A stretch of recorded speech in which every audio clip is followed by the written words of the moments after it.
السلام عليكم شباب، شلونكم؟ شو اخباركم؟ ان شاء الله بخير. وياكم مهندس عاصم.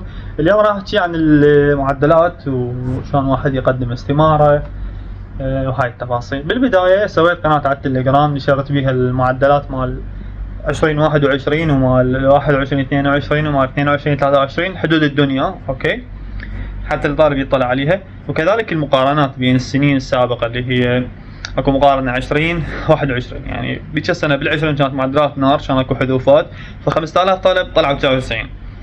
السنة اللي وراها ال21 لا، قلت ل 1835.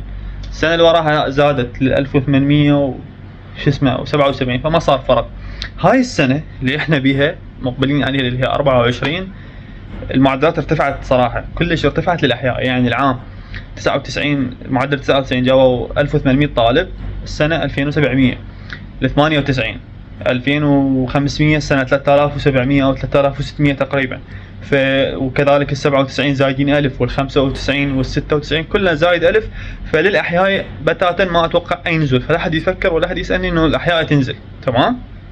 للتطبيقي نتوقع نزول درجة إلى درجة ونص إلى نص درجة، ممكن أقسام درجتين حسب، لأن هذا كل قسم العدد محدد من الطلاب يريدهم هاي السنة.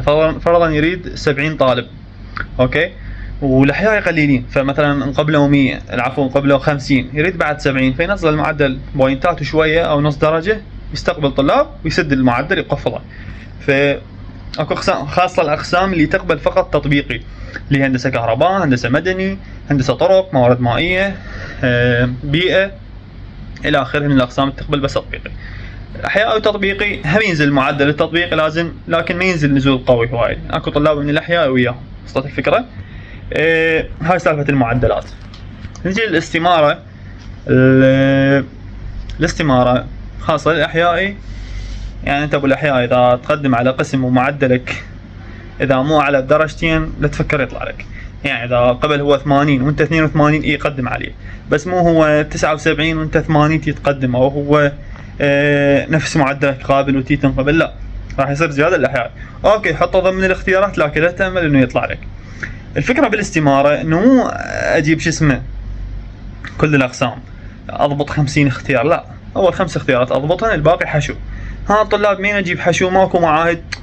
هاي القناة اللي حاط لكم اياها بالوصف، بيها دليل الطالب. يعني اذا طبع على جامعة بغداد وجامعة التكنولوجية بيها تقريبا 60 قسم، هذا كله تقدر تكمل بيه ال 50 اختيار، اوكي. فاول 5 تضبطهن، الباقي ال 35 كلها حشو، هاي صار 40. تحط 10 معاهد ايضا موجود بدليل الطالب، معاهد الجامعات التقنية كوما تحط، يعني مستحيل يطلع لك معهد 40 اختيار كله ما يطلع يروح على المعهد الا اذا معدلك كلش فدنوب واستمارتك مخربطه.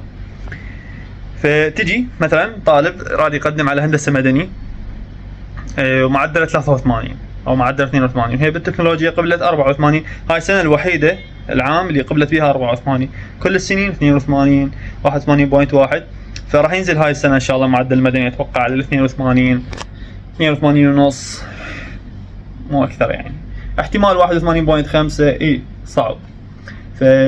يعني تقدم وتحط الخيارات اللي وراها. يعني التكنولوجيا احط وراها الجامعات اللي خارج بغداد، فرضا تكريت 78، حط وراها ديالى 77. تمام. فحتى ممكن اذا ما قبلت بغداد وها عندكم الجامعه العراقيه هم قبلت 81 بالمدني، فتقدم على غير جامعه، فرضا تنقبل بغير محافظه ترجع تنقل، اوكي.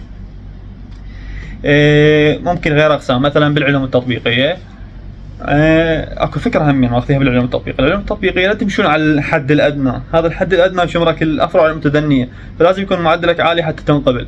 يعني انت مو الفكره انه بس تنقبل علوم، هاي لا، لازم تعرف ايش تنقبل بالافرع. تمام. هذا كله موجود بدليل الطالب. وانا اكو يعني شو اسمه فيديوهات عندي عن العلوم، عن معدلات العلوم التطبيقيه ايضا ذاكرا حتى تفهمون شلون يصير التقديم. فنتجي على الاستماره، تحط اول اختيار، توقع انه ممكن الوراء ايضا ممكن. يعني انا مثلا من قدمت حطيت اول اختيار هندسه ميكانيك سيارات، كانت قابله 76. تمام. ذيك السنه اللي قبلي، وانا كان معدل 80، فمترهي عندي 4 درجات. حطيت اول اختيار وانا راسي بارد، صعد يمكن صار 78 مباشره، شمل معدلين اني 80 كنت ضبط. فهيك الفكره تسوي. يعني تحط مثلا قسم مثلا انت خلينا نقول معدلك 80 نفسي، تحط معدل فرضا قسم معدله 81 او 82، ها بلكي ينزل اذا كنت حاب هذا القسم. مو تحط قسم كلاوات بكيفك، لا كون حابه، مو تحط قسم وها يجي يطلع لك تتورط على عدد ترشيح وما شنو. حط 81، احط 82، اجي احط نفس معدل 80، اجي احط اقل شويه 79، بس كون اقسام انت راغبهن. حلو، لين متوقع انه يطلع لك. يعني حطيت اختيارين مثلا 81 و80 و79 و78 و77، هاي كلش انتهى.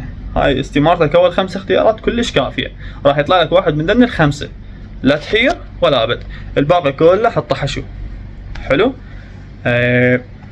اللي يحب طبعا يكمل 50 اختيار ملاته وكذا، ومثلا اول 10 اختيارات يحط لهن المعدل، تمام، ويقول له انا رايد فلان قسم، رايد يعني مو تراسلني انه تعال رتب لي الاستماره وتعال سوي لي اياها، انا ما اسوي لاحد، اساعد. تمام. تجيب دز لي الاستماره مالتك، لا تدز لي 50 اختيار ما علي بهن، انا شو اسوي كلها حشو، دز لي اول 10 هن ومعدلهن. يا ابو عاصم انا قدمت عدد من الاختيارات ال10، اذكر المعدل، مو تجيني بدون معدل، او تدز لي الاستماره قبل ولا كاتب لي لا تطبيقي، لا كاتب لي احيائي، لا كاتب لي معدلك. اذكر معدلك تطبيقي لو احيائي، والاقسام ال10 المقدم عليهن مع المعدل مالتهن، وانا اشوف لك يا اختيار وانصحك انه تقدم او تاخر، وبعين من هاي العين قبل هاي العين، لو هاي قبل هاي كيفكم. تمام. مثل ما قلت القناه بالوصف، بها حدود الدنيا كلها مال الجامعات مال 3 سنوات السابقه، واكو موجوده المقارنات، وحسابي ومعرفاتي كلهم بالوصف، تقدرون تتواصلون وياي. اتمنى استفادتم من الشرح، شكرا للمشاهده.